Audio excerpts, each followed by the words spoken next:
اس وقت اس چھوٹے سے کلینک کے ساتھ منسلک کمرے میں وہ نہایت پریشان حال بیٹھا ہوا تھا۔ اس کا تبادلہ حال ہی میں اس علاقے میں ہوا تھا جہاں پر کسی قسم کی کوئی سہولت موجود نہیں تھی، اور وہ شہر میں رہنے والا لڑکا خود کو یہاں پر ایڈجسٹ نہیں کر پا رہا تھا۔ نہ ہی یہاں پر کوئی نیٹ ورک کا بہترین انتظام تھا اور نہ ہی دوسری سہولیات۔ جب سے وہ آیا تھا اس نے ایک بار بھی اپنی ماں سے بات نہیں کی تھی، اور اچھی طرح جانتا تھا کہ اس کی ماں اس کے لیے بے حد پریشان ہوگی۔ گھر میں جوان بہن اور ماں کی پریشانی کا احساس، اور دوسری طرف سے کرن کی اداسی کا سبب وہ اچھی طرح جانتا تھا کہ کرن کس قدر غصے میں ہوگی۔ وہ جب سے شہر سے گاؤں آیا تھا اس نے ایک بار بھی کرن سے بات نہیں کی تھی۔ اپنے موبائل نکالتے ہوئے اس نے ایک بار سگنل دیکھے، لیکن سگنل نہ ہونے کے برابر تھے۔ اسے حقیقت میں اب غصہ آنے لگا۔ نہ جانے ایک دم سے بیٹھے بٹھائے سرکار کو کیا خیال آیا جو اسے یہاں پر لا کر پٹک دیا، اس ویران جنگل میں جہاں کام کے انسان نہ ہونے کے برابر ہیں۔ میں تو یہاں پر ایک منٹ بھی نہیں رہ سکتا، چاہے پھر اس کے لیے مجھے جاب ہی کیوں نہ چھوڑ دینی پڑی۔ موبائل کو میز پر پھینکتے ہوئے وہ 2 انگلیوں سے پیشانی کو مسلتے ہوئے مسلسل یہی سوچ رہا تھا۔ شہر میں تمام سہولیات کے ساتھ زندگی گزارنے والا لڑکا اب یہاں آ کر حقیقی طور پر خود کو مصیبت میں پھنسا ہوا محسوس کر رہا تھا۔ ابھی وہ اسی مصیبت کا سامنا کر رہا تھا جب ایک دم سے ہی اس کا دروازہ کھلا اور اس نے پلٹ کر دروازے کی جانب دیکھا اور دیکھتا رہ گیا۔ اندر داخل ہوتی ہوئی لڑکی کو اس نے ایک پل کے لیے عجیب نظروں سے دیکھا، اور پھر وہ کتنی ہی دیر تک اس سے نظر ہی نہیں جھکا پایا۔ سادہ سے کالے رنگ کے فراک میں اس کا دھمکتا ہوا نوخیز حسن اتنا گہرا تھا کہ وہ اپنی پریشانی بھول کر اسے دیکھنے لگا۔ صرف ایک پل کے لیے اس نے دل میں یہ اقرار کیا تھا کہ اس نے آج تک اتنی حسین اور معصوم لڑکی نہیں دیکھی، اور وہ بھی اس جنگل نما گاؤں میں جہاں پر اسے لگتا تھا کہ جانور نما انسان رہتے ہیں جن کے اندر نہ ہی کسی قسم کے آداب ہیں اور نہ ہی زندگی جینے کے لیے کوئی بہترین طریقہ۔ اسے یہاں پر آئے ہوئے صرف ایک ہفتہ ہوا تھا، اور اس ایک ہفتے نے اسے اتنا بتا دیا تھا جیسے وہ یہاں پر برسوں سے رہ رہا ہو اور اب تھک چکا ہو۔ نہ جانے اتنی خوبصورت لوگ یہاں پر کیسے زندگی گزار رہے ہیں۔ اس لڑکی کے چہرے پر پریشانی واضح تھی۔ کچھ دیر وہ پریشانی اور خوف سے اسے دیکھتی رہی، اور پھر جھجکتے ہوئے اس کمرے کو دیکھنے لگی جس میں وہ اس وقت موجود تھا۔ لڑکی نے ہاتھ میں کپڑے سے سلا ہوا تھیلا پکڑ رکھا تھا جس سے اس نے مضبوطی سے باہوں میں اٹھا کر سینے سے لگا رکھا تھا، جیسے وہ اس کے لیے دنیا جہان کی قیمتی چیز ہو۔ رات کے اس وقت اکیلی لڑکی کا یہاں پر آنا اسے خاصا عجیب لگا، لیکن پھر یہ سوچ کر خاموش ہو گیا کہ شاید یہ گاؤں کے لوگ بالکل سادہ دماغ کے مالک ہیں اور ان چیزوں سے ان کا کوئی واسطہ نہیں۔ یہاں پر میرے کمرے میں کیا کر رہی ہو اور کیا کام ہے تمہیں؟ وہ اسے عجیب نظروں سے دیکھتے ہوئے سخت لہجے میں بولا۔ جب وہ لڑکی اس کی جانب بڑھی اور اسے کہنے لگی، مجھے آپ سے بہت ضروری کام ہے، دیکھیے میں بہت پریشان ہوں، اور اس کی بات سن کر اسفند کو حقیقت میں بے حد غصہ آیا تھا۔ ایک تو اسے اپنی پریشانی کھائے جا رہی تھی، اور اب آدھی رات کو یہ لڑکی اس کے کمرے میں آ کر عجیب تماشا لگا رہی تھی۔ میں یہاں پر فری نہیں بیٹھا جو رات کو بھی تم لوگوں کے مسئلے سلجھاتا رہوں، فی الحال جاؤ یہاں سے، صبح آنا۔ وہ اسے غصے سے دھتکارتے ہوئے بولا جب وہ مشکوک نظروں سے دیکھتے ہوئے اس کی جانب بڑھی۔ ہائے اللہ، آپ تو مجھ سے بھی زیادہ پریشان لگ رہے ہیں۔ چلیں مجھے جلدی بتا دیں آپ کیوں پریشان ہیں، میں آپ کی پریشانی کا حل نکال دوں گی۔ وہ اس کے بالکل قریب ہوتے ہوئے اسے پریشانی سے دیکھتے ہوئے بولی، اور اسفند کو ایک بار پھر اس کا لہجہ دیکھ کر عجیب لگا تھا۔ وہ ایسے بات کر رہی تھی جیسے وہ ایک دوسرے کو صدیوں سے جانتے ہوں۔ اس نے گاؤں میں آ کر یہ بات کافی نوٹ کی تھی کہ یہاں کے لوگ کافی ملنسار ہوتے ہیں اور پہلی ہی ملاقات پر بے حد پرتکلف ہو جاتے ہیں، لیکن وہ فی الحال کوئی بھی مصیبت سر نہیں لینا چاہتا تھا۔ اسے ایک پل کے لیے وہ لڑکی اتنی معصوم لگی کہ وہ اس کی طرف دیکھتے ہوئے آہستگی سے بولا، مجھے کسی سے ضروری بات کرنی ہے اور وہ میرا انتظار بھی کر رہی ہوگی، لیکن یہاں پر سگنل نہ ہونے کے برابر ہے۔ اور اسفند کی بات مکمل ہوتے ہی وہ لڑکی اس کے کندھے پر چپٹ لگاتے ہوئے بولی، ڈاکٹر صاحب یہ بھی کوئی مسئلہ ہے؟ میں یوں چٹکی میں آپ کا مسئلہ حل کر دیتی ہوں، آپ میرے ساتھ آئیے، میں آپ کو اس جگہ پر لے کر جاتی ہوں جہاں گاؤں کے لوگ شہری رشتہ داروں سے فون پر بات کرتے ہیں، اس جگہ پر سگنل اچھے آتے ہیں۔ اسفند کا دل چاہا کہ وہ انکار کر دے، لیکن بات کرنا بھی ضروری تھی۔ وہ لڑکی یہیں کی رہنے والی تھی اور ہو سکتا تھا کہ وہ کسی ایسی جگہ کو جانتی ہو جہاں پر جانے سے اس کی بات گھر والوں سے اور کرن سے ہو جائے، اس کی ایک بہت بڑی پریشانی حل ہو سکتی تھی۔ وہ لڑکی اسے لے کر اس کمرے سے باہر نکلی اور ڈاکٹر اسفند اس کی پیروی کرتے ہوئے اس کے ساتھ جا رہا تھا۔ جب وہ تھوڑا دور ایک برگد کے درخت کے پاس جا کر رکی اور اس کی طرف دیکھتے ہوئے بولی، ڈاکٹر صاحب آپ اس کے اوپر چڑھ جائیے اور آرام سے بیٹھ کر جتنی دیر مرضی بات کرنی ہے کر لیں، یہاں پر اچھی طرح سگنل آ جاتے ہیں۔ ڈاکٹر اسفند اس کی جانب مشکور نظروں سے دیکھتے ہوئے بولا، تھینک یو سو مچ، لیکن اس پر چڑھنا میرے لیے خاص عجیب اور مشکل کام ہے۔ جب وہ لڑکی اس کے سامنے ہاتھ بڑھاتے ہوئے بولی، کوئی بات نہیں، میں آپ کو سہارا دیتی ہوں، آپ تھوڑا اوپر جا کر بیٹھ کر بات کر لیں۔ میں نے تو کبھی یہاں پر بیٹھ کر کسی سے بات نہیں کی، لیکن میں نے گاؤں والے لوگوں کو دیکھا ہے وہ اسی پر بیٹھ کر بات کر رہے ہوتے ہیں۔ اس لڑکی نے اپنا ہاتھ آگے بڑھایا اور اسفند اس کا نازک ہاتھ تھامتے ہوئے درخت کی نچلی اور مضبوط شاخ پر ابھی بیٹھا ہی تھا جب 2 ہیڈ لائٹس روشن ہوئیں اور ایک گاڑی تیزی سے ان کی جانب بڑھی اور برگد کے درخت کے نیچے کھڑی ہو گئی۔ 2 نوجوان گاڑی سے نکلتے ہوئے ان کی جانب بڑھے اور اسفند ان کو دیکھ کر بوکھلا گیا۔ منال کی آنکھوں میں بھی خوف کے سائے لہرا رہے تھے۔ نیچے اتر ڈاکٹر، ابھی تجھے یہاں پر آئے ہوئے 10 دن نہیں گزرے اور تم گاؤں کی لڑکیوں کے ساتھ عیاشیاں کرتے پھر رہے ہو۔ جبکہ ان کے لہجے اور ان کی بات سن کر ڈاکٹر اسفند کو حیرت نے آن گھیرا۔ شاید وہ لوگ غلط سمجھ رہے تھے، اس سے پہلے کہ وہ ان کو مزید کوئی تسلی دیتا جب ایک لڑکا تیزی سے منال کی جانب بڑھا اور اس کے منہ پر زوردار تھپڑ رسید کرتے ہوئے بولا، تو اپنی حرکتوں سے باز نہیں آئے گی اور کتنے گل کھلائے گی؟ تو آج تمہیں ٹھکانے لگا کر ہی رہوں گا۔ جب وہ تیزی سے اس کی جانب بڑھا اور اسے روکتے ہوئے بولا، آپ جو کچھ سمجھ رہے ہیں وہ بالکل غلط ہے۔ وہ لڑکا بنا اس کی بات سنے اسے پکڑتا ہوا گاڑی کی جانب بڑھا اور بنا اس کی مزاحمت اور بات کی پرواہ کیے اسے گاڑی میں بٹھاتے ہوئے بولا، اب تو ان دونوں کا فیصلہ پنچایت میں ہی ہوگا۔ تمہاری جرت کیسے ہوئی کہ تم یہاں آ کر ہماری بہن کے ساتھ تعلقات بناؤ؟ تم جانتے بھی ہو کہ وہ کون ہے؟ مزمل خان کی بہن اسفند۔ ان کی بات سن کر میں پریشان ہو چکی تھی۔ وہ نہیں جانتا تھا کہ وہ کتنی بڑی مصیبت میں پھنس چکا ہے۔ منال اس علاقے کے خانوں کی بیٹی تھی اور 4 بھائیوں کی اکلوتی بہن تھی۔ اس کا باپ اس علاقے کی پنچایت کا سربراہ تھا۔ علاقے میں لڑکیوں کو ہمیشہ اپنے گھروں تک ہی محدود رکھا جاتا اور اپنی روایات میں ہی جکڑ کر رکھا جاتا۔ نہ جانے منال اس روز ڈاکٹر کے پاس کمرے میں کیا کرنے کے لیے آئی تھی جب یہ سب کچھ ہوا، اور اب وہ ایک بڑی مصیبت میں پھنس چکے تھے۔ اس بات کا اندازہ اس وقت ہوا جب وہ پنچایت کے بیچوں بیچ کھڑا ہو کر اپنے کردار کی صفائیاں پیش کر رہا تھا۔ اسے اپنے اوپر شدید غصہ آ رہا تھا کہ وہ ایک لڑکی کی بات مان کر بری طرح پھنس چکا ہے، تو وہ لڑکی بھی روتے ہوئے اپنی صفائیاں دے رہی تھی اور کہہ رہی تھی کہ وہ تو صرف ڈاکٹر صاحب کی مدد کرنا چاہتی تھی، لیکن اس کے بھائی اس بات پر ذرا برابر یقین نہیں کر رہے تھے، بلکہ اسے ڈرا دھمکا کر خاموش کروانے کی کوشش کر رہے تھے۔ جب ساری بات سن کر پنچایت میں موجود ایک شخص کھڑا ہوتے ہوئے بولا، سکندر خان، اگر قصور تمہاری بیٹی کا ہے تو قصور اس شہر سے آئے ہوئے ڈاکٹر کا بھی ہے۔ اسے معلوم ہونا چاہیے تھا کہ گاؤں والوں کی عزت کی طرف میلی آنکھ سے بھی نہیں دیکھا کرتے۔ اپنی بیٹی کے ساتھ ساتھ اسے بھی سزا دلواؤ تاکہ آج کے بعد کسی بھی شخص کی جرت نہ ہو کہ وہ اس علاقے میں آ کر یہاں کی عورتوں کی طرف آنکھ اٹھا کر دیکھے۔ باقی سب لوگ بھی اس کی بات سن کر یہی کہنے لگے کہ بالکل اس شخص کو بھی اتنی ہی سزا ہونی چاہیے اور سزا کے طور پر ان دونوں کا نکاح کروا کر انہیں گاؤں سے رخصت کر دینا چاہیے تاکہ آج کے بعد کوئی بھی ایسی حرکت نہ کرے اور اس لڑکی کے ساتھ سارے تعلقات بھی ختم کر دو۔ جب اسفند ایک دم سے ہی بھڑکتے ہوئے بولا، میں یہاں پر سرکار کی جانب سے تم لوگوں کی مدد کے لیے آیا ہوں اور تم لوگ میرے ساتھ ایسا نہیں کر سکتے، نہ ہی میں اپنی زندگی کا اتنا بڑا فیصلہ ایسے کروں گا۔ مجھے کوئی شوق نہیں ہے گاؤں کی جاہل گنوار لڑکیوں سے شادی کرنے کا۔ اگر تم لوگ واقعی سمجھتے ہو کہ سب میں میری کوئی غلطی ہے تو مجھے کوئی اور سزا دے دو، لیکن میں اس لڑکی سے کبھی بھی شادی نہیں کروں گا۔ اس نے 2 ٹوک اپنا فیصلہ سنا دیا تھا۔ وہ اپنی زندگی کا اتنا بڑا فیصلہ ان لوگوں کے ہاتھوں میں برباد نہیں کر سکتا تھا۔ جبکہ منال خاموشی سے اسے دیکھتے ہوئے رو رہی تھی۔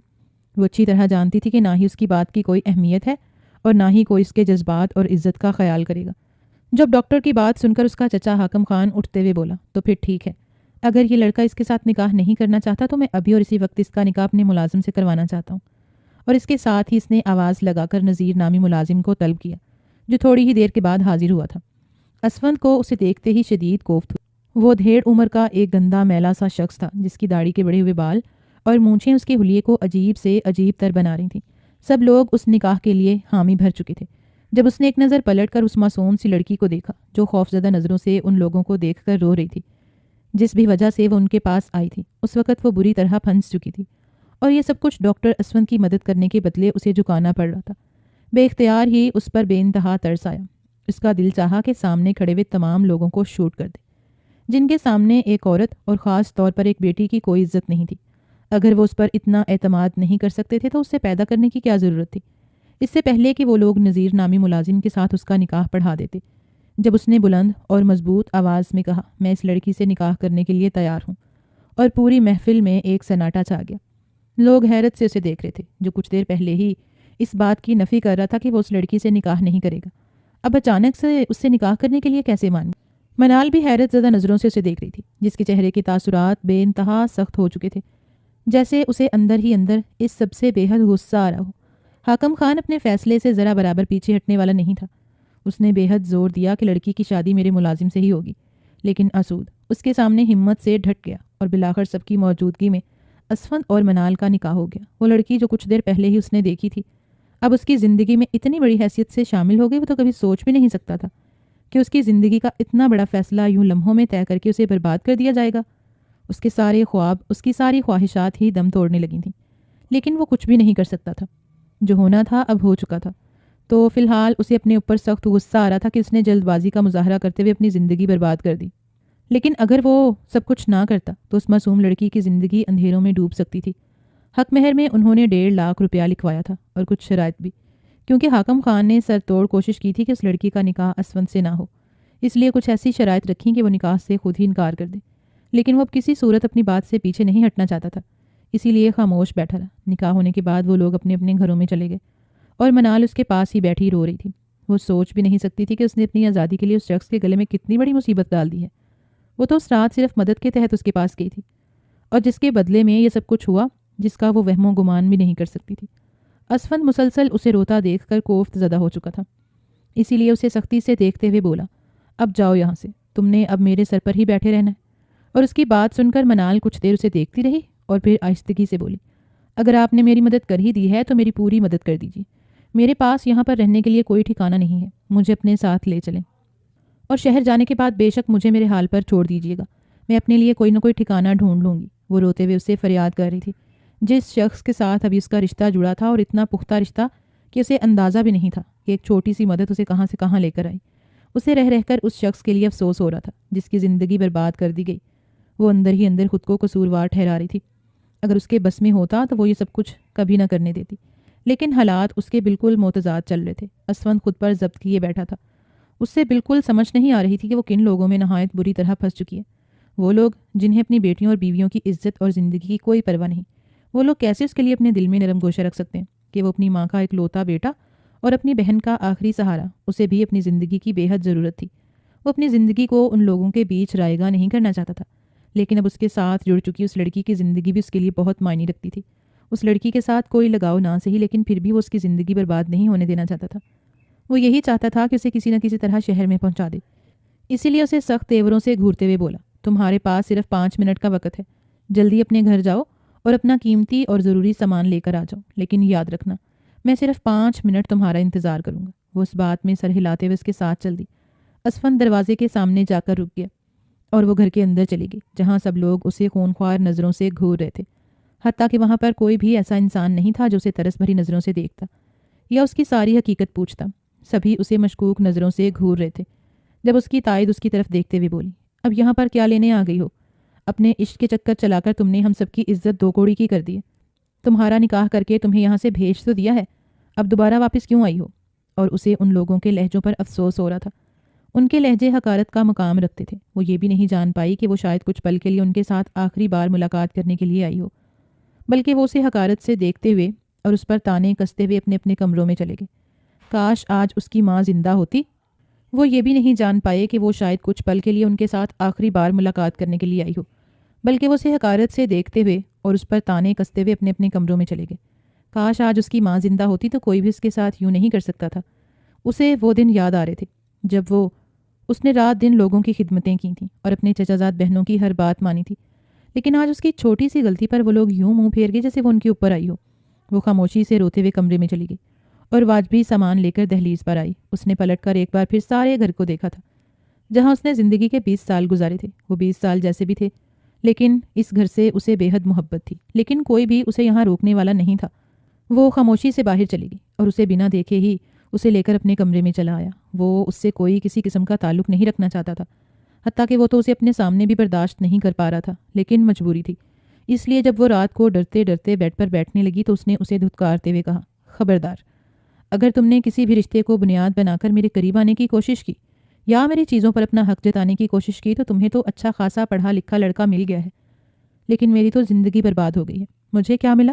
بس تمہیں ایک جاہل گنوار لڑکی جسے میں کبھی بھی اپنی زندگی میں برداشت نہیں کر سکتا۔ منال کے رونے میں شدت آ چکی تھی۔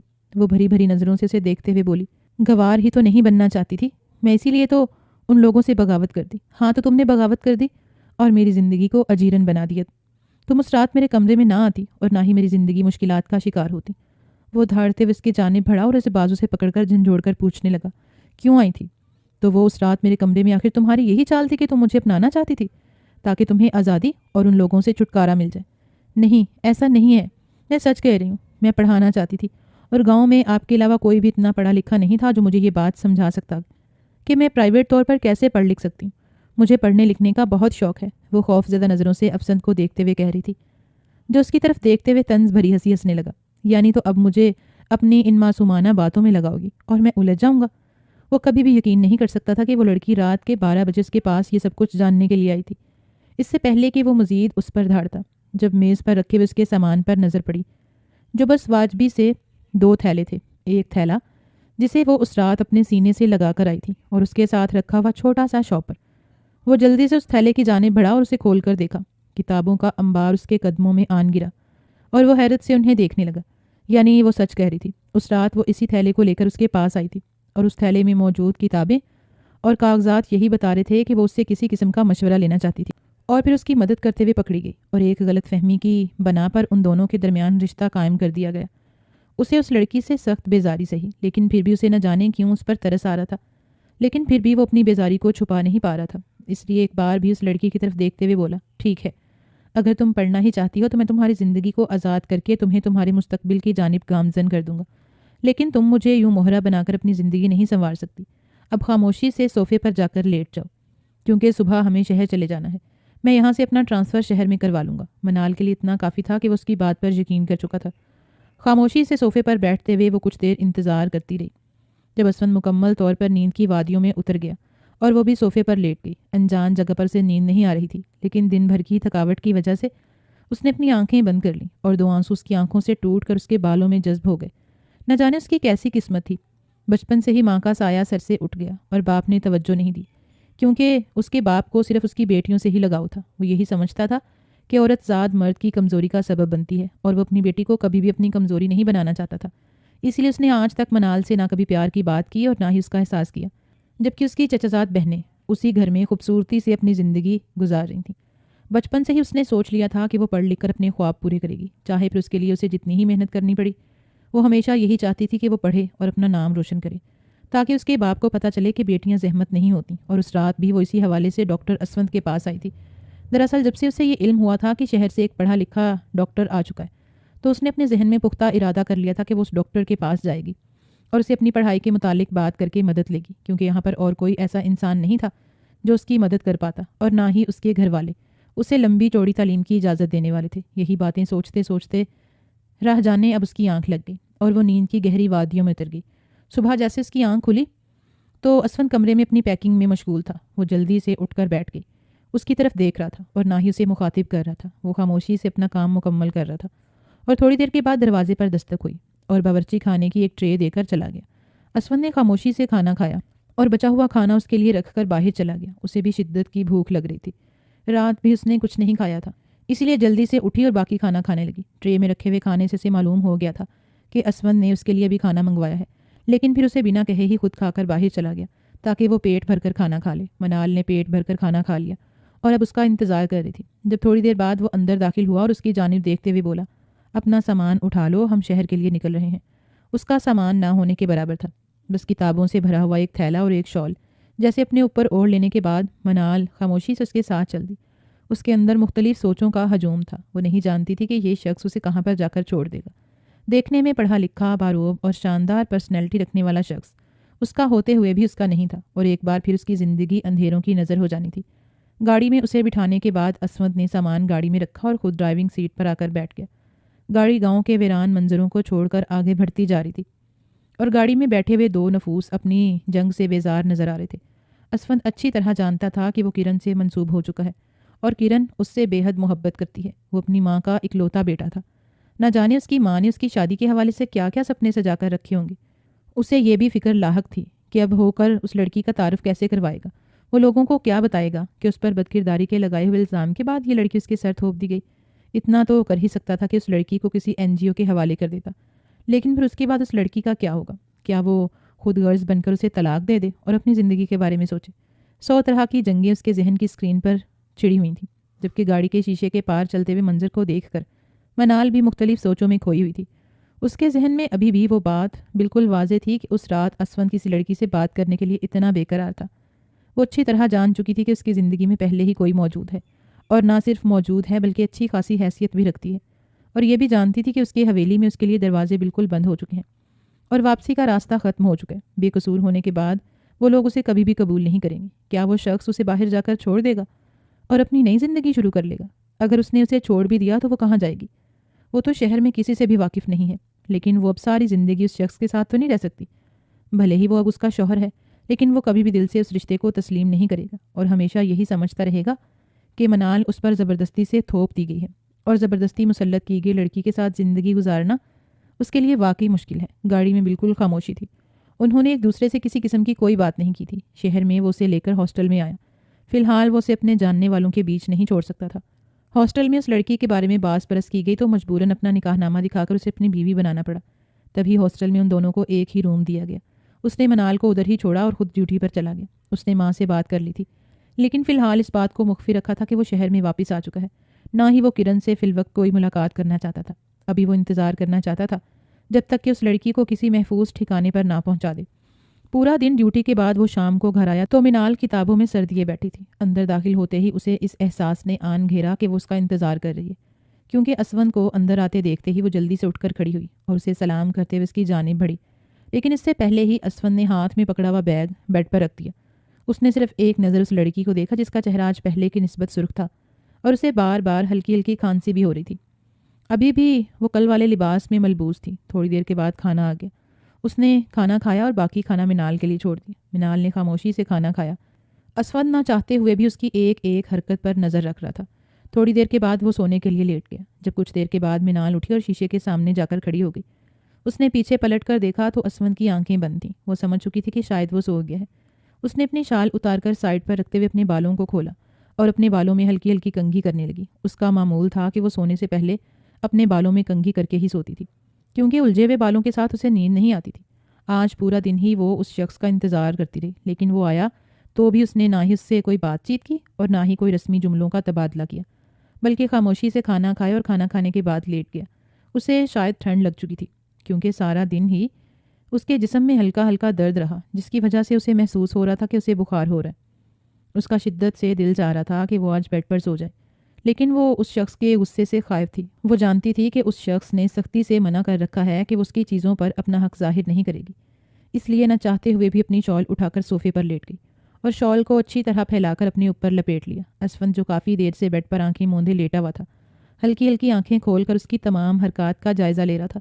وہ اس کے کالے سیاہ بالوں کو دیکھ کر کافی دلچسپی سے انہیں دیکھتا رہا، جو کسی گہری سوچ میں گم ان میں کنگھی کیے جا رہی تھی، اور پھر ان کو ہلکی سی چوٹی میں باندھ کر سونے کے لیے لیٹ گئی۔ تھوڑی دیر کے بعد کمرے میں اس کی بھاری سانسیں گونجنے لگی تو اس فن نے بھی تسلی سے آنکھیں بند کر لیں اور نیند کی وادیوں میں اتر گیا۔ صبح اسفند اٹھا تو اسے صوفے پر سکڑی سمٹی ہوئی منال کو دیکھ کر شدید ترس آیا۔ وہ آہستہ آہستہ کانپ رہی تھی۔ کمرے میں جتنی سردی تھی، بنا کمبل کے غیر آرام دہ حالت میں صوفے پر سونا اسے کافی عجیب لگ رہا تھا۔ اس نے اسے کندھے سے ہاتھ لگاتے ہوئے جھنجھوڑا، لیکن وہ بالکل ویسے ہی پڑی رہی۔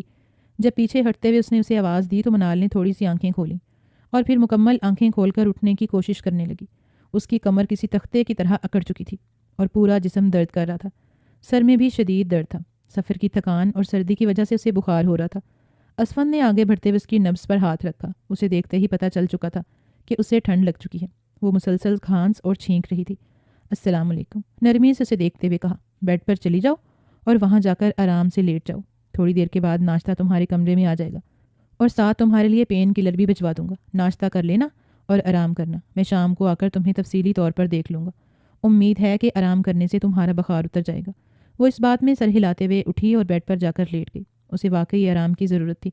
سردی اور غیر آرام دہ حالت میں سونے کی وجہ سے اس کی کمر میں شدید درد تھا اور بخار سے پورا جسم سن ہو رہا تھا۔ اسفند کے جانے کے بعد کوئی بھی اس کے کمرے میں نہیں آتا تھا، لیکن اسے سوئے ہوئے تھوڑی ہی دیر گزری تھی جب دھڑم کی آواز سے کمرہ کھلا اور وہ بکھلا کر اٹھ بیٹھی۔ اندر آنے والی لڑکی اسے عجیب و غریب نظروں سے گھور رہی تھی۔ اس کے پہنے ہوئے عجیب و غریب کپڑے منال کو خامخواہ ہی شرمندہ کر رہے تھے، لیکن وہ یہ نہیں سمجھ پا رہی تھی کہ سامنے موجود لڑکی اسے اتنے سخت تیوروں سے کیوں گھور رہی ہے۔ جب وہ لڑکی اس کی جانب بڑھتے ہوئے بولی، تم یہاں پر کیا کر رہی ہو؟ منال اچھا خاصا بوکھلا چکی تھی۔ اسے سمجھ نہیں آ رہی تھی کہ وہ لڑکی کون ہے اور اب اسے کیا جواب دینا چاہیے، اس لیے بس خاموشی سے اسے دیکھتی رہی۔ جب وہ لڑکی ایک بار پھر اسے دیکھتے ہوئے سخت تیوروں سے بولی، میں نے تم سے کچھ پوچھا ہے، گونگی ہو گئی ہو کیا؟ اس کا سخت لہجہ سن کر منال خوفزدہ ہو چکی تھی۔ اس کی سمجھ میں بالکل نہیں آ رہا تھا کہ اسے کیا کہنا چاہیے۔ اسی لیے اس لڑکی کی جانب دیکھتے ہوئے بولی، میں اسفند کی بیوی ہوں منال، اور اس کی زبان سے ادا کیے ہوئے جملے سن کر وہ لڑکی حیرت بھری نظروں سے اسے دیکھنے لگی، اور پھر کچھ ہی پل کے بعد اس حیرت نے شدید غصے کی شکل اختیار کر لی اور غصے سے پاس پڑا پانی کا جگ اٹھا کر زور سے فرش پر انڈھیل دیا۔ جگ کے ٹوٹنے سے منال شدید خوفزدہ ہو چکی تھی۔ وہ نہیں جانتی تھی کہ اس لڑکی کو اتنا غصہ کیوں آ رہا ہے۔ جب وہ لڑکی تیزی سے پلٹی اور کمرے سے باہر چلی گئی، منال نے جلدی سے اٹھ کر کمرے کو کنڈی لگا لی۔ پین کلر لے کر جب وہ سوئی تھی تو اس کے درد میں کافی کمی تھی، لیکن اسے سوچ سوچ کر پریشانی ہو رہی تھی کہ وہ لڑکی کون تھی اور اس کے سامنے ایسا رد عمل کیوں پیش کر رہی تھی۔ تھوڑی دیر تو وہ یہ بات سوچتی رہی، لیکن پھر خاموشی سے اٹھی اور الماری سے اسفند کے کپڑے دیکھنے لگی۔ اس کا ارادہ تھا کہ وہ کوئی بھی آرام دہ کپڑے پہن کر نہا لے گی۔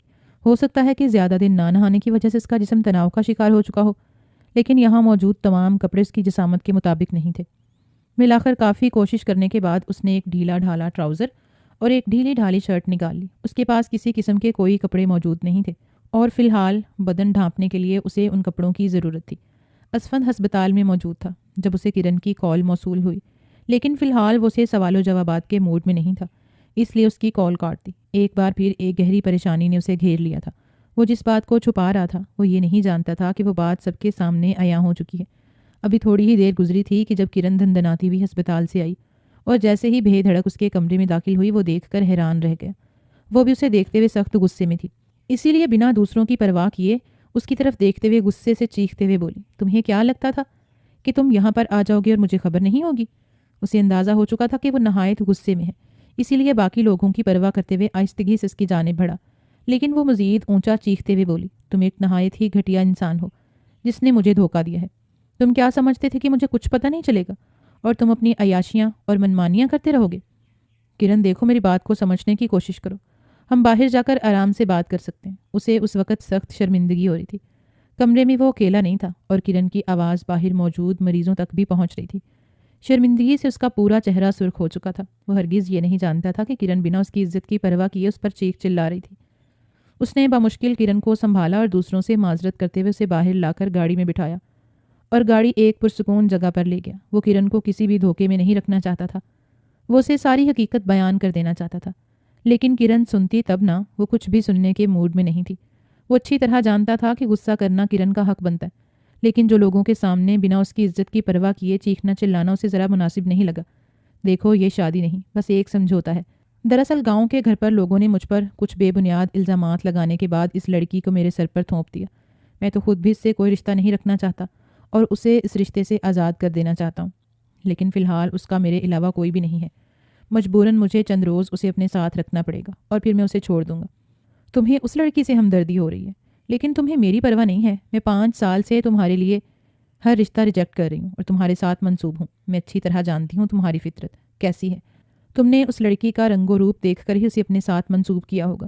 میں تو مردوں کی فطرت سے اچھی طرح واقف ہوں۔ کرن کا لہجہ اور رویہ اسے اب حقیقی معنوں میں غصہ دلا رہا تھا۔ وہ جتنا اسے سمجھانے کی کوشش کر رہا تھا وہ اتنا ہی بگڑتی جا رہی تھی، اور بالآخر اس کی کوئی بات سنے اور جانے وہ اس پر چیختے ہوئے بولی، میں اس لڑکی سے مل کر آئی ہوں اور اگر تم نے اسے طلاق نہ دی تو میں اسے 2 کوڑی کا کر کے رکھ دوں گی یا پھر اس کی جان لے لوں گی۔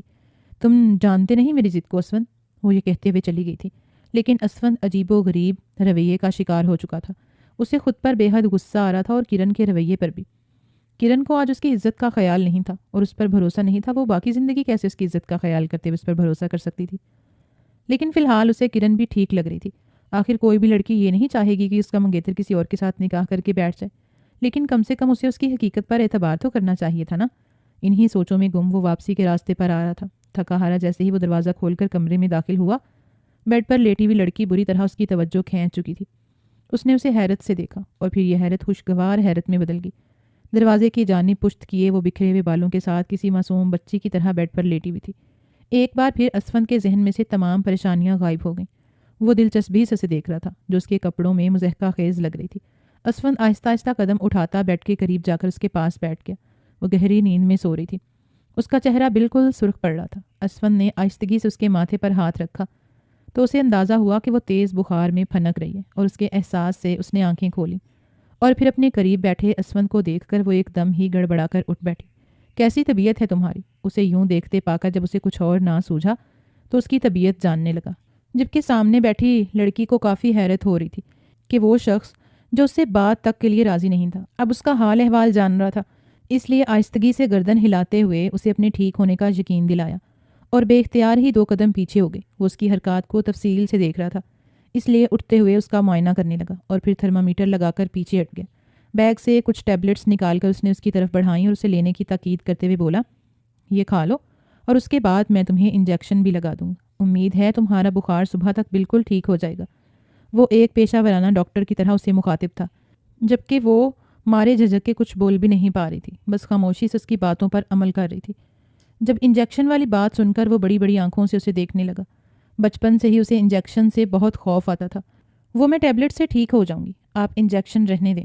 اس کی آواز سن کر وہ حیرت سے اسے دیکھنے لگا۔ میں نے تو تم سے رائے نہیں مانگی، بس چپ چاپ یہ ٹیبلٹ کھا لو۔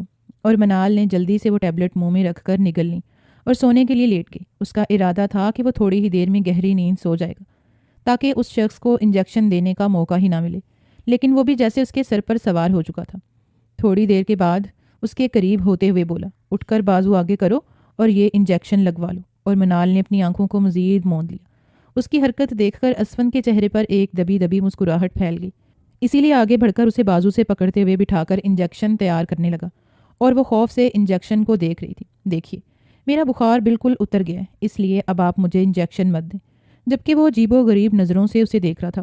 اس وقت اس کے سامنے بیٹھی ہوئی وہ لڑکی، جس کے گال سرخ پھول کی مانند دہک رہے تھے، سرخ نشیلی آنکھیں، گیلے گیلے بال اور ڈھیلے ڈھالے کپڑے، وہ سچ میں قیامت ڈھا رہی تھی۔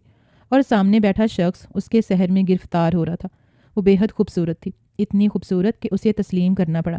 اس نے آج سے پہلے اس سے خوبصورت لڑکی نہیں دیکھی تھی، اور خوبصورتی کس مرد کو اٹریکٹ نہیں کرتی، اسے بھی یہ خوبصورتی بری طرح اٹریکٹ کر رہی تھی، اور اس کی نظروں سے پزل ہوتے ہوئے وہ بار بار اسے دیکھ رہی تھی۔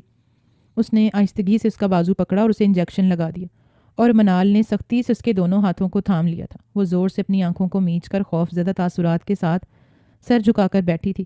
جب اس نے کپاس کا ایک چھوٹا سا ٹکڑا اس کے بازو پر رکھ کر دبا دیا، وہ خود بھی نہیں سمجھ پا رہا تھا کہ اسے کیا ہو رہا ہے، تو اس لڑکی کے اس قدر قریب کیوں آ رہا ہے جس سے اسے ہر حال میں دور جانا ہے۔ وہ اپنے دماغ کو ہزار تعویلیں دے رہا تھا، لیکن اس کا دل بار بار اسی کو دیکھنے کے لیے ہمک رہا تھا۔